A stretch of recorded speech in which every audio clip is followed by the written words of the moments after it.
Hello, ladies and gentlemen, and welcome to the REC podcast, brought to you by REC Comics and Collectibles. I am your host, Roman Chavez, and with me, as always, Eric Icarus. Eric, my friend. Yes. We had some things happen in the last week in comics for The Walking Dead. A few episodes ago, we had to pour one out. Yeah. Spoilers? Yeah, spoilers. For Walking Dead fans, spoilers. Here we go. We had to pour one out in the comics for Rick Grimes as he was shot and killed. Yep.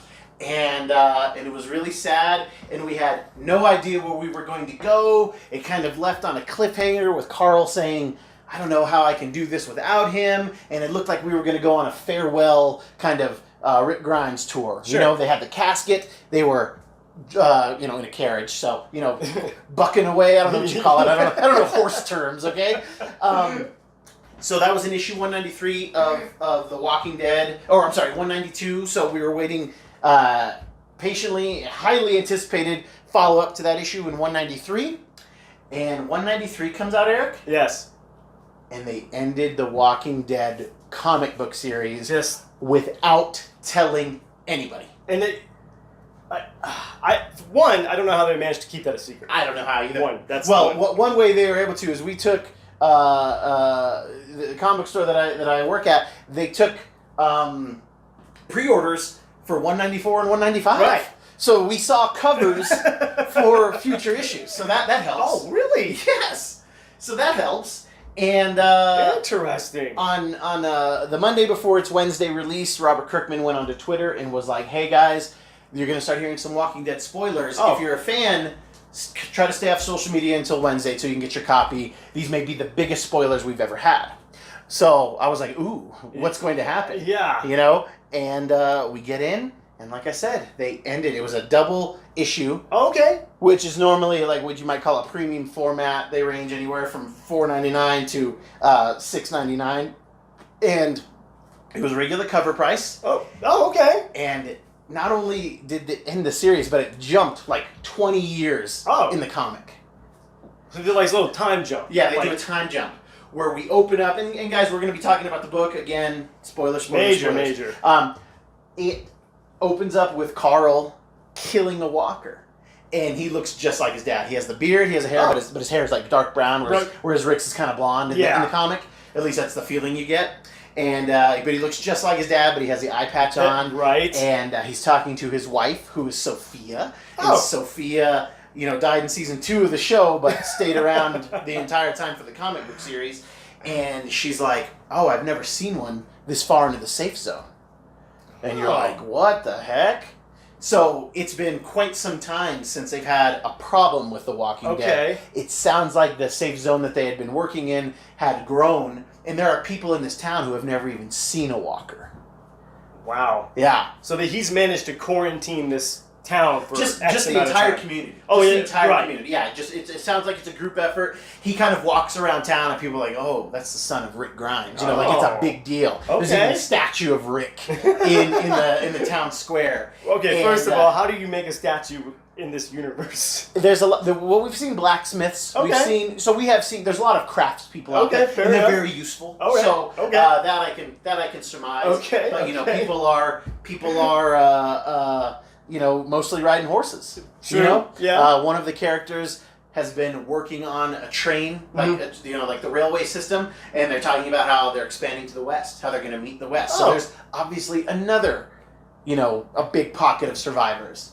So we're kind of seeing this world that Rick Grimes helped create. Right, it's thriving at this point. It's thriving. Okay. And Rick, when he defeated Negan, in All Out War storyline, he tells Negan, he's like, we can be better. Like, we can do better things. Like, we don't have to fear this world. Right. And he's like, you could have been a part of this.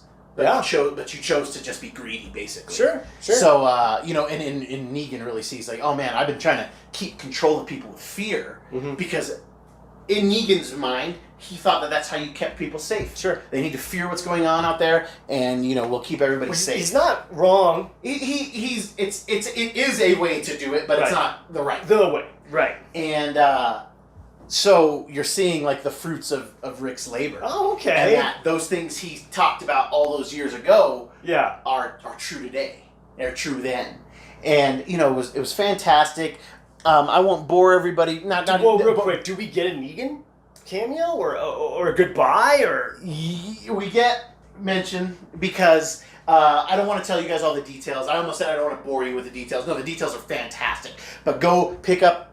Unfortunately, first printings are sold out, but they are doing second printings, and it's totally worth picking up, even if you're just a casual fan of the show, because it's so different from the show at this point. Oh yeah. With character, because Carl is spoilers, dead in the show. Right. So we're not going to get this ending in the show, which is great. We're going to get a different ending in the show. So yes, we get a Negan mention, and it's very sweet. You see Carl does some stuff that gets him in some trouble with the law at this point. I'll explain it to you further after the show. Okay, cool. And so Carl's seemingly going on a farewell tour because he thinks he's going to be arrested and put away for the things he's done. And he goes to knock on a door, and his companion's like, he's not going to answer. He's like, well, I thought he might. He's like, I always like talking to people that knew him, that knew his dad. He's like, it makes me feel close to my dad. Sure. So, door doesn't open. It's a fairly nice white picket fence house. And as they're like walking away, you see a tombstone out in front that says Lucille. Oh. So yeah. So it's... It was clearly Negan's house. Yes, it was Negan's house, but he didn't answer the door. He's still in exile. Self-imposed, I'm assuming. I think, in the self-imposed exile, he was away from everybody. So he's clearly part of the community now. Sure, but he's chosen this. Yeah, he's chosen to, or maybe he's just asleep. Negan's kind of guy who would be getting some all night, coked up, and then just be sleeping. He might just be sleeping. But it sounded like it was more. It was more than that. Okay. So, it was cool to see some of our characters in different roles. Sure. There's a couple major spoilers that I would like you guys to read if you're interested. When it comes to some of our fan favorites, our Michonnes and our Maggies and whatnot. So I don't want to spoil everything. Right. But it was just a fascinating way to end the comic book series because it was abrupt. Yes. And Robert Kirkman even wrote a letter to the audience letting us know, like, hey guys, this is it for this story. Like we're done here. And he kind of, went into the thought process of like why they wanted to do it as a secret. And, it would have made sense to get to at least issue 200, I thought. Sure. But everybody was caught off guard. It drove the prices on the secondary market for this book to $50, $60. I've seen them go as high as $80. And it was kind of nice to see a company do that, to surprise us. There's not a lot of surprises these days. No, it's tough. With anything. MCU's been doing it recently. They're pretty on lockdown. But yeah, it's hard to be surprised in this industry if you've been into it for a while. For sure. Because you see patterns. Everybody has footsteps. They follow others as well. Yeah. So, but this comic is like no other comic. Right. Early on, it has very much, the same tonally as 28 Days Later. Okay. Waking up in a hospital kind of thing. Well, it's funny. I remember you getting into this book when me and you were living together. Yeah. 2003, 2, something like that. Yeah. And you were just obsessed with this book, man. Yeah, so good. I read the first 2 trades. You gave me the 2 trades. Loved it. Yeah. Just, your life goes on. Just didn't get into it.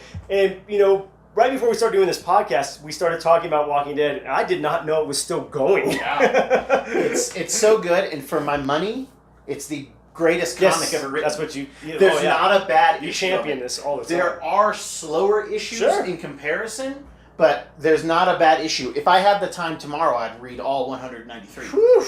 It's such a great story, and I'm going to make my way through the trades again because it's so good. I'm going to survive the zombie apocalypse, or at least get far into it because of how good The Walking Dead was. Wow. I feel very, very, very prepped because of what they did. What a year! We get the ending of Avengers, basically. Yeah. And then this. Yeah. What does Tony Stark always say? Part of the story is the end. Yeah. Yep. So and then part of the journey is the end. Yeah. Part of the journey is the end. It's just it's crazy, man.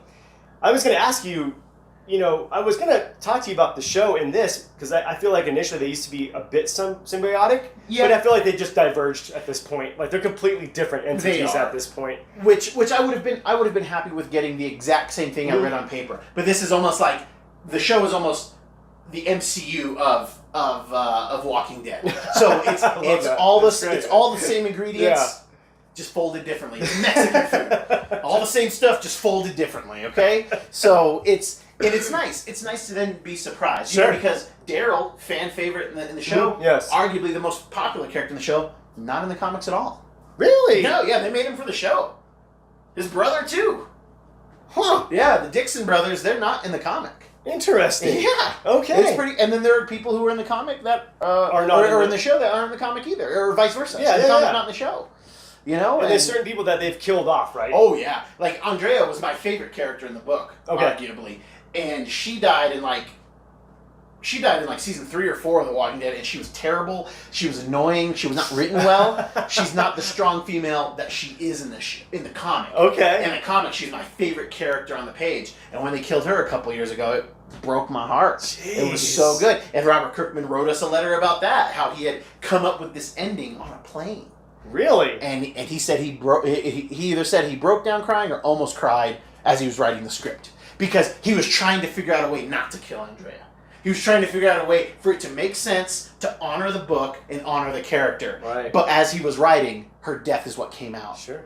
And he was like the letter. It was so sweet. The letter to us was an apology. Right. For killing Andrea. Wow. Because, like I said, she was my favorite. So, it was really hard. And he put in a 4 or 5 page letter in this. Right. That's what you're telling me. Again, just thanking the fans, somewhat talking about his process, wondering what he's going to do. He's like, I've been writing this book for so long. He writes other things, and he's got other great properties. Right. But, this was his baby. This is the thing that really cemented his legacy in comics. Oh, for sure. And this is something that came out when, like we were talking about, when the zombie thing was almost at its apex. Yeah. We're getting zombie this, that, and the other.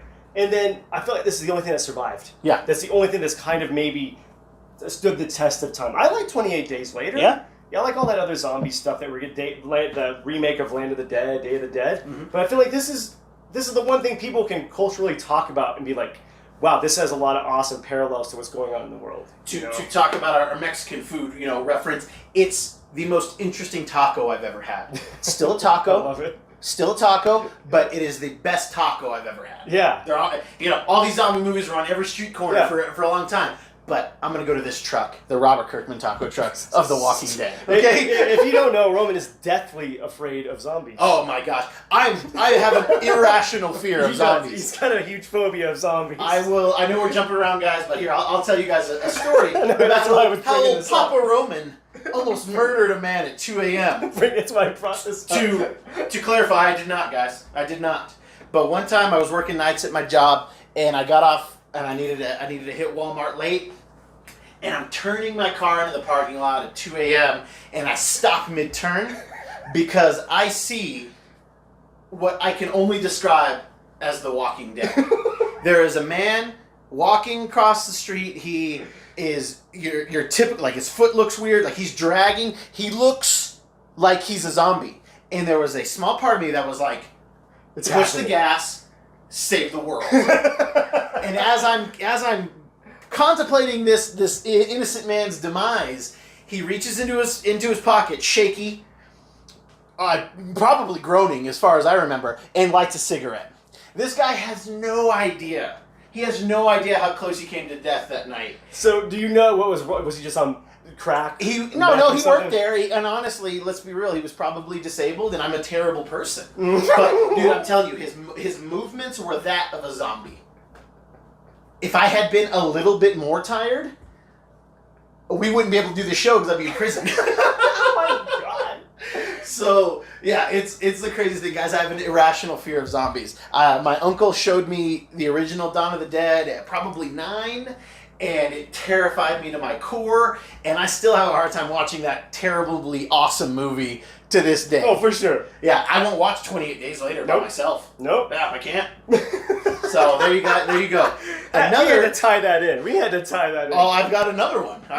This was the year that The Walking Dead was going to be coming out, and as we are approaching San Diego Comic-Con 2019, yes. This was my first San Diego Comic-Con. Okay. And the show had not aired yet. Oh. I had found this little fish place to eat. I'm not a fish guy, but I needed to eat something, and everything was pretty packed. I'm eating my food, and as I'm eating, I drop my spoon because I look up, and there's 100 zombies. very what? convincing zombies. Have I never told you the story? No. Well, here you go. No. So I'm eating my fish, drop my fork because the wave of near television high quality special effect zombies is walking by. Oh, and one comes up to me and gives me a pen and walks off, and it was for The Walking Dead. It said, "We are The Walking Dead." And again, for the second time in my life, it's happening. I'm going to save the day. You know, it's going to happen for real. You're like, oh, this is just it's just an act. Yeah, and that's how I got. It's going to get bit, man. Oh, man. Yeah, so that was terrifying. Yeah, they were near that TV show's quality of practical effects. That is pretty awesome. Yeah, so how was it, just a gaggle of them? Yeah. They were, you know, I may be exaggerating. It was 100. It was enough to change the course of history. Oh, man. But again, guys, I digress. We digress as always, but it's in the vein. It's in the vein. No, for sure. That's why, you know, you had to tell that Walmart story. I was trying to get you to tell it. Oh, it's the craziest thing, and I love having to tell that story.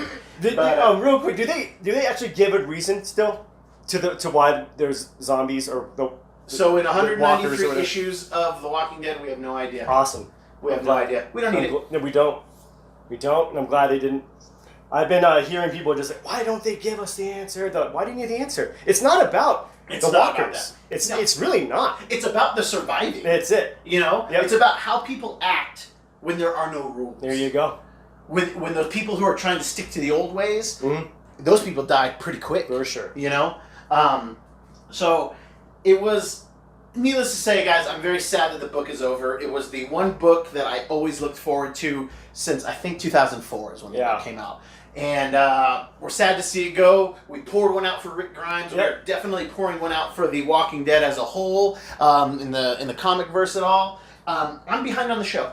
Yeah. And this is now going to... Okay, I got to catch up on the show because I need my Walking Dead fix. Yeah, you do. So there you go, man. Now I need it. It's going to get me back into it. And I look forward to it. I really do. TV, there's just too much TV on right now, guys. It's too much. It's too much. We've covered that. Go check out our TV Superhero Fatigue episode. But to your question earlier about Negan, yes. In Robert Kirkman's letter, he does this long talk and this great sign off, and at the end, his postscript is P.S.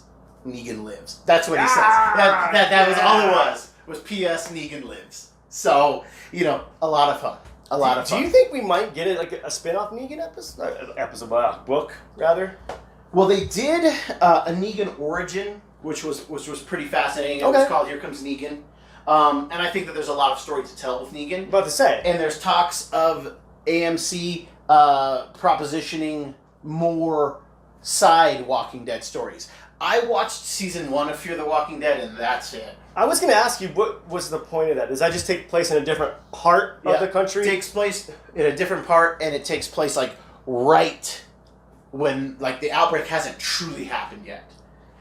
It's like a couple days before the outbreak happens, and then we get into that. Okay, so have we had any cross-pollinations between the... Yes. We have, okay. Yes, there's a character, oh my gosh, he's got the bow staff, and I can't remember his name. Donatello? Yeah, Donatello from the Ninja Turtles. This epic crossover with IDW Comics.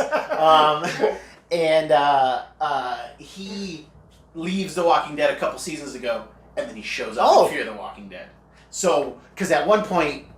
Fear the Walking Dead was like chronologically like a couple years behind. Okay. In real time. So gotcha. Made for some interesting storytelling. It had probably the best intro of any Walking Dead film or adaptation on TV. It starts out with this junkie kid, and he's like it looks like he's in like a decrepit building, and it's like a church. And him and his, junkie girlfriend are doing drugs and all of this stuff. But it looks like after the apocalypse, like the way it looks. And he's like, goes into the, I'm paraphrasing a bit. He just goes in this room and there's a zombie in there. And it's like, he doesn't know that it's a zombie. Sure, it looks like a junkie. Yeah, it looks like somebody trying to get his stuff. And he's like trying to get out of this church. It's all boarded up. So again, it's making me really think that I was like, oh man, this is crazy. And he's like running out into the street and he gets hit by a car. And then the camera kind of pans out, and then you see, it's just like a normal Wednesday. Oh. So this guy sees something and is all junked up, and he started to see the signs early. His family doesn't believe him because he's a junkie. Sure. And so, we kind of start from there. It was a really cool intro, just to kind of see him running in slow-mo, this thing behind him, and then kind of getting caught up. I think he gets caught up in, like, the fence or something like that, and he's running, and it's slow-mo, and then boom, he gets hit at a crosswalk. And it's, fully populated, it's just... People. Yeah. So, it was a really great opening sequence of a show. Oh, my God, dude. What are your favorite zombie movies? 28 Days Later is probably my favorite. Okay. Hands down. I get a lot of crap for that, too, because I'm not going to lie, I'm not a huge Romero fan. I'm really not. I like them for what they are. Yes. Night of the Living Dead is a fantastic movie for what it is. So there you go. And I'm not like, dude, you have to watch it. Right. And honestly, I really enjoyed the remakes a lot better. I liked Day of the Dead, Dawn of the Dead. Yeah. Those were really good. I'm trying to... Did they do 3 or 2 of those remakes? Because of the remakes? Yeah. The one in the mall is Dawn of the Dead. Yeah. That was pretty stellar. The one after that is... And that was the Zack Snyder one. And it kind of what put Zack Snyder out there. And that was a true remake. Yeah. Other ones were just more chapters to the story. Okay. So Land of the Dead, and then... Oh, that's right. Yeah, and it's just like more to... Those were George Romero's Gotcha. things. Okay. Those were okay, but 28 Days Later is definitely probably my favorite. I liked World War Z, but from what you've told me, I need to read the book. I think I'm going to probably be disappointed in the movie after reading the book, because I wish they would have done the book. From what you've told me from the book is fantastic. One of the few novels I've read. Sorry guys, I'm not well read in the novella. But World War Z. World War Z, thank you, is a fantastic novel, and I love the movie. Right. I watch the movie a couple times a year. Wow. Because it's not really as scary as the other zombie movies. It's just very interesting. For sure. It's really interesting. Yeah, it's got some nice shots, some good visual effects. It does. Great, And, it's a solid movie. Anything else that comes to mind? Those are like the only ones I could... Shaun of the Dead, obviously. Oh my, yeah, that's totally up there. Totally counts. Totally counts. Then it's probably 28 Days Later and Shaun of the Dead are like tied. Yeah. I love Shaun of the Dead. Yeah. Because, it's got legit scares. Like, it's terrifying in parts, and then it's just hilarious. The things that are happening in the periphery of the shots. Yeah. Like, that was my first exposure to Edgar Wright. Edgar Wright. Oh, his writing style is amazing. And I loved that movie, man. Oh, yeah. I love it. I watched that pretty recently, at least in the last 6 months. Oh, nice. Seen it. Yeah. I think it's fantastic. I agree with you on 28 Days Later. It's, I think, the scariest. For sure. For me, it was the first time I've seen zombies move that fast. Yeah. And that scene in the church, when he walks in there. And then they get up. Well, did the Dawn of the Dead remake happen before or after that? It was after. It was after? Yeah, okay. 28 Days Later was 2002 or 3, and then we got Dawn of the Dead 2004. Okay. Yeah. Okay. And guys, if we're not right about the days, you can, just you know what we're talking about. Exactly. Okay? We don't need the comment police. But I remember it's 2003 and 4. Right. But I remember the reason I remember that is because when we saw Dawn of the Dead, we were both like, "Oh, they're moving fast like they did in 28 Days Later." Oh, okay. That's how I remember that. I'm like, "Oh, they took a cue from 28 Days Later," or they just had parallel thinking. Like, why do zombies have to be slow? Yeah. It had a great cast, obviously great director. It was shot really well. Oh, yeah. And just the angles, and again, just those very, very, and they screamed. Oh my God. They screamed. There's that one scene where they're running through the forest, and like, there's a lady one with like its shirt partially ripped, gross boob flying around. It was just like it was a very visceral movie, and it was fascinating. Oh yeah. Danny Boyle. Oh yeah. Just one of the greats at this point. I really enjoyed 28 Weeks Later. I did too. But it is a big step back. It is, but it was still good. It's still great. creepy. Yeah. Talking about the possibility of like being immune. Right. Like there was a lot of interesting stuff to be gleaned from that. I like how they carried on the lore. And they gave us more questions.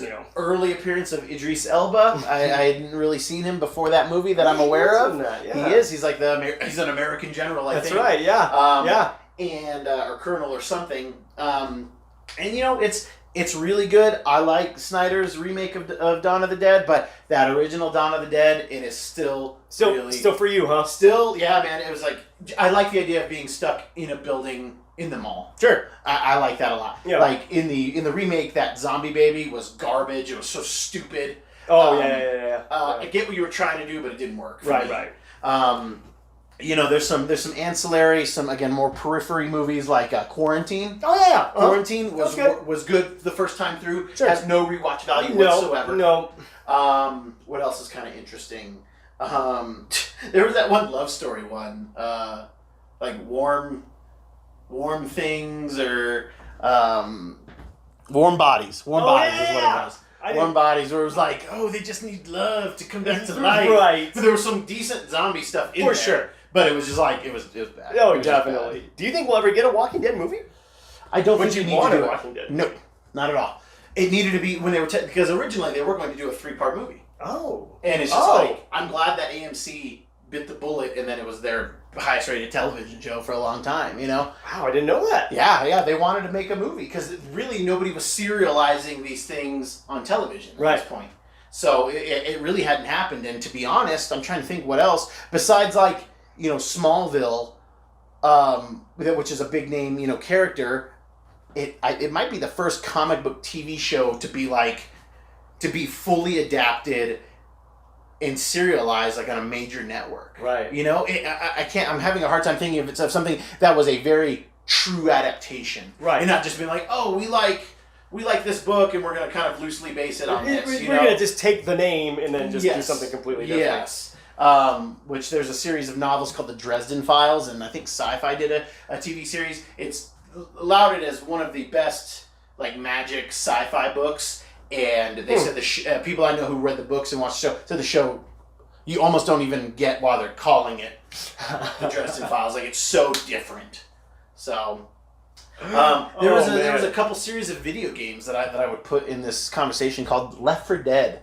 Left 4 Dead 1 and 2 are terrifying. I scream at the top of my lungs like a girl when I'm playing with my friends. They're old games at this point, and they were before Walking Dead got big. Oh, really? And they're intense, dude. They're so intense. You're in a group of 4, and so you can play up to 4 people. And I love what they call couch co-op, where you can like sit in a room with somebody and still, because everybody plays video games online. Eric and I don't really play video games, but everybody plays video games online, and so you can play with your buddy at his house. He's at his house, you're at your house, you can talk to each other and everything. But Left 4 Dead was a couch co-op where you could do split screen.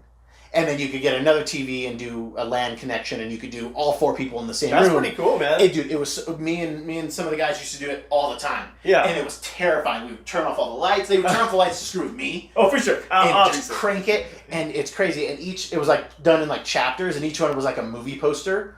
And so it was like the whole idea of the game is getting rescued. Dang. So there's 4 storylines. And they take as long as they take, as long as you can go. It's always like, okay, we got to keep getting to a safe room, a safe room, to a safe room. When we get to the last safe room, at one point they're in a mall. This is in the second game. They're in a mall, and like, hey, there's a sports car in the mall lobby, but there's gas hidden throughout. So we need to get to that car, fill it up, drive away. So as you're doing it, like noises set off, they attract hordes. There's even like mutated zombies, so like ones that are like crazy Herculean jacked, and then ones that whip their tongue out at you and all of this stuff. And dude, it's terrifying. And you can, if you die, you can be revived, but like the idea is to like get everybody out alive. And dude, they're so intense. They're so scary because at any moment a horde of zombies will start running at you, and they're fast zombies, and they scream. It's very 28 Days Later, and dude, the game's great. Jeez, and it has not, the company that makes it, Valve, they have a different business to where they don't even have to make another Left 4 Dead game, and this was pre-Walking Dead, the TV show. They would make so much money if they came out with a 3. But they just already make so much money, they don't care. We could make a 3, but they're not into it right now. Oh, that's kind of a bummer. Dude, and it's been years. Like, it's been like 8 years since the last game came out. Oh, jeez. And if we could get a group of 4 tonight, I would play it and not sleep. It's so fun. It's so fun. We might have to bring it with us to San Diego. I think I need to play this now. Oh, you'd love it. And it's easy. It's not hard. Anybody can just pick up a controller and play it. Okay, so it's not like a straight up RPG game where you're like, oh man, so I have to do this, and that. No. Okay. And you always have one unlimited pistol. Okay. You still have to reload, so you have 7 shots, but then you can get double pistols, you push people away. There are these zombies that are called witches, and they literally, like, you hear them and they cry, and you're like, oh, is there somebody over here that I need to help? And it's like a dead person. It's crazy. I'll show you the trailer. You'll dig it. Dude. You'll dig it. I think I need to play that. Jeez, that's like... it still holds up. It's just a fun co-op game. That's cool, man. Dang, man. All things zombies today. I know, man. All things zombies. Jeez, man. I mean... And now there's going to be a huge void. Yeah. Now there's going to be a huge void. Like, what... Marvel Zombies hasn't been good in a long time. DC is doing a storyline right now called Deceased. Okay. And it's a quasi-zombie storyline. Interesting. It's fun. It's an Elseworld type thing. So it has no weight to it, but it's just fun watching our heroes get eaten. Sure. I mean, the Marvel Zombie thing was like, it was for me like it was a cool like. Oh, that's interesting. Just a quick glance. Yeah. But then you tell me that they've actually done like whole volumes of this. Oh man. Yeah, we're on like Marvel Zombies 6 or 7. Yeah, like there's long series. And where do you go with this? They're just okay. They did a Marvel Zombies versus Army of Darkness crossover that was excellent, and they kind of link the Necronomicon. Oh, into that it may have opened the portal to what infected the Marvel's universe. Yeah, it was kind of interesting. Okay. And we get a Bruce Campbell character. Course, we get a Ash in there and everything. And it was that was one of the better ones. That was one of the more scary ones. The majority of them were actually kind of funny. Yeah, like they weren't very scary, but a couple of them. And it started in the Ultimate Fantastic Four, and Greg Land did the art. And Greg Land's art is amazing and terrifying. His zombies were terrifying. And then it just kind of became... And then Robert Kirkman actually wrote Marvel Zombies 1. Oh, really? Yeah. Okay. They're like, oh, you're writing that cute indie zombie movie over there at Image? Why don't you complain with the big boys? Yeah, if you want a real chick. And now the guy's like Robert Kirkman's like the COO of Image. And it is it's only third because Marvel and DC are first, but it's like... It's pulling in good money. Yeah. Like he's not missing anything, not working strictly for Marvel. For sure. And he has no strings on him. Exactly. Yeah, he's writing the book he wants to write. Yeah. So that's great. And that's what's so great about Image. We'll probably have to do an Image episode. Yeah, I agree, man. Because I don't think you know as much about Image. Spawn. And it might be interesting. Yeah, there you go. That's about the extent of it, kids. Spawn's coming up on issue 300. It will be the longest running independent comic book. Wow. Yeah.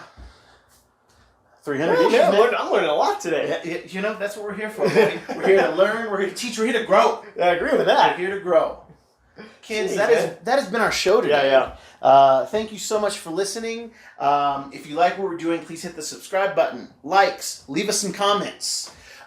Check us out on Instagram. We will be doing and posting things from the Comic-Con coming up real soon. Yep. San Diego Comic-Con 2019. We're live. We're going to put images out there for you guys to see. If we see anything cool, if we hear anything cool, we're going to let you know. For sure. This is my first one too, kids. Yeah. So please check out last week's episode, or the last episode, and we gave Eric a Comic-Con survival guide to an extent. So, come check that stuff out. Eric, you learned a lot today. Oh, yeah. What was your favorite thing you learned? I think I need to play this video game. Oh, yeah. Like, legit. Oh, yeah. Yeah. And Robert Kirkman is just God. Dude, he's earning himself a place in the pantheon of great... He's earned himself a place. He's up there with the Kirby and the Lees. Yeah, just like the next, you have the gods and you have the demigods. He's definitely a demigod. There you go. I like that. Maybe he's like a Hercules because you know him and you like him. There you go. But he has definitely done what he needs to do. For sure. I learned that I'm going to have a weird void in my zombie life.